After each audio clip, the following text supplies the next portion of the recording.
केंद्रीय कैबिनेट आज होने वाली बैठक में बड़े संकेत दे सकते हैं प्रधानमंत्री मोदी। प्रधानमंत्री की बुधवार की बैठक को काफी महत्वपूर्ण माना जा रहा है। इसके लिए केंद्रीय सचिवालय में भी अधिकारियों के बीच चर्चा का बाजार गर्म है। कुछ मंत्रालयों के अधिकारी अपने मंत्रालय का हाल जानने के लिए काफी उत्सुक है।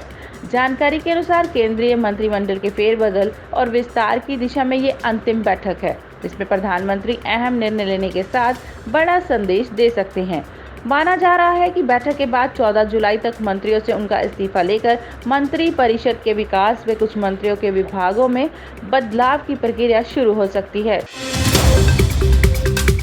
LAC का दौरा, चीन से तनाव के बीच CDS ने सीमा पर परखी सेना की तैयारियां। भारतीय सेना के chief of defence staff CDS general Vipin Rawat ने चीन से जारी तनाव के बीच मंगलवार को वास्तविक नियंत्रण रेखा LAC का दौरा किया। उन्होंने हिमाचल प्रदेश क्षेत्र के आसपास चीन सीमा से लगने वाले इस संवेदनशील क्षेत्र में भारत की सैन्य तैयारियों का जायजा भी लिया। इस दौरान जनरल रावत ने सेना के जवानों का हौसला भी बढ़ाया। जहां चाह वहां राह। ओडिशा में आशा कार्यकर्ता ने 57 साल की उम्र में पास की मैट्रिक की परीक्षा। ओडिशा में भद्रक जिले से लोगों को प्रेरित करने वाली खबर सामने आई है। इस खबर को पढ़कर आप भी कहेंगे कि जहां कुछ करने की इच्छा हो तो वह लोग कठिन परिस्थितियां होने पर भी सफलता प्राप्त कर लेते हैं। इस खबर को पढ़कर आप भी कहेंगे कि जहां कुछ करने की इच्छा हो तो वहां लोग कठिन परिस्थितियां होने पर भी सफलता प्राप्त कर लेते हैं। ये कहानी है 57 वर्षीय आशा कार्यकर्ता स्वर्णलता की, जिन्होंने इस उम्र में मैट्रिक की परीक्षा पास की है। स्वर्णलता भद्रक के भंडारी पोखरी ब्लॉक से कांटी गान गांव की रहने वाली हैं और अपने पास के गांव के लिए प्रेरणा का स्रोत है। भारतीय दूतावास, बढ़ती हिंसा के मद्देनजर भारतीयों को अफगानिस्तान की गैर जरूरी यात्रा से बचने की दी सलाह। दूतावास ने अफगानिस्तान के विभिन्न हिस्सों में नागरिकों समेत बढ़ती हिंसा को देखते हुए जोर देकर भारतीय नागरिकों से सभी प्रकार के गैर जरूरी यात्रा से बचने के लिए कहा है। महाराष्ट्र, सपा अध्यक्ष अबू आजमी को AIMIM में शामिल होने का न्योता। महाराष्ट्र के सपा अध्यक्ष अबू आसिम आजमी को औरंगाबाद से AIMIM सांसद इम्तियाज जलील ने उनकी पार्टी में शामिल होने का न्योता दिया है। अबू आजमी को ये आमंत्रण उनके द्वारा AIMIM के यूपी में चुनाव लड़ने के फैसले पर नाराजगी जताने के एक दिन बाद आया है। अभी नहीं मिलेगी गर्मी से राहत, मानसून के लिए 5 दिन और करना होगा इंतजार।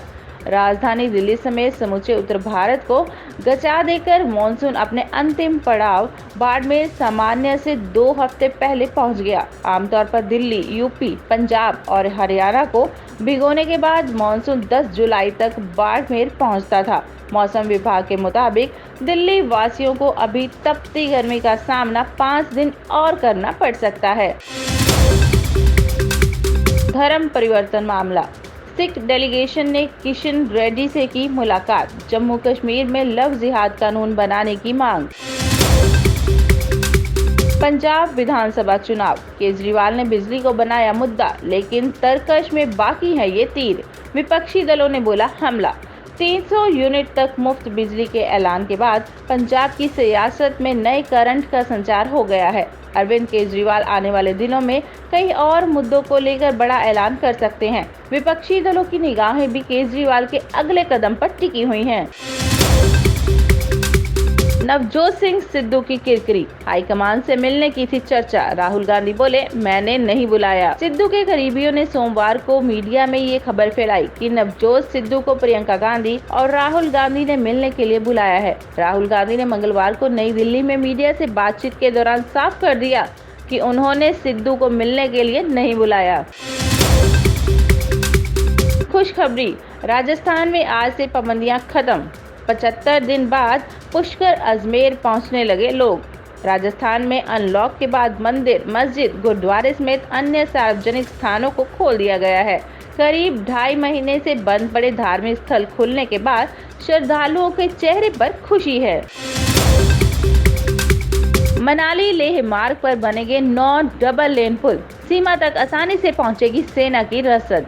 475 किलोमीटर लंबे मनाली लेह मार्ग न केवल डबल लेन बना रहा है, बल्कि कई नदी नालों से होकर गुजरने वाले नेशनल हाईवे 3 पर डबल लेन पुलों का निर्माण भी युद्ध स्तर पर शुरू कर दिया है।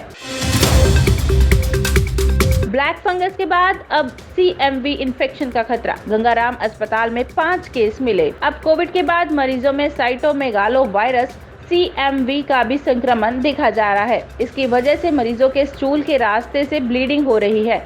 ऐसे 5 मरीज इलाज के लिए सर गंगाराम अस्पताल पहुंचे, जिनमें से एक की मौत हो गई, एक की सर्जरी की गई और 3 को एंटीवायरल थेरेपी की मदद से इलाज दिया गया। देश में पहली बार पोस्ट कोविड मरीजों में ये संक्रमण देखा जा रहा है। बातचीत बहाना, मकसद चोरी छिपे ताकत बढ़ाना। 6 महीने में LAC के पास 100 सैन्य अभ्यास कर चुका है चीन। रिपोर्ट में खुलासा, पूर्वी लद्दाख में LAC के पास एक और जहां भारत चीन बातचीत के जरिए चीन के साथ सीमा विवाद को सुलझाना चाहता है, वहीं चीन पीठ पीछे नापाक इरादे पाल रहा है। एक रिपोर्ट में एक बार फिर से चीन की चालाकी सामने आई है और ड्रैगन की मंशा पर एक बार फिर से सवाल उठने लगे हैं। चीन की पीपलिंग लिबरेशन आर्मी ने इस साल तिब्बत में सीमा के करीब 100 से अधिक सैन्य अभ्यास किए हैं। भारत बायोटेक के अध्यक्ष कृष्ण एला को केंद्र से मिली Y कैटेगरी की सुरक्षा। टीका निर्माता भारत बायोटेक के अध्यक्ष कृष्ण एला को हाल ही में केंद्र सरकार द्वारा Y श्रेणी की सशक्त सुरक्षा प्रदान की गई है।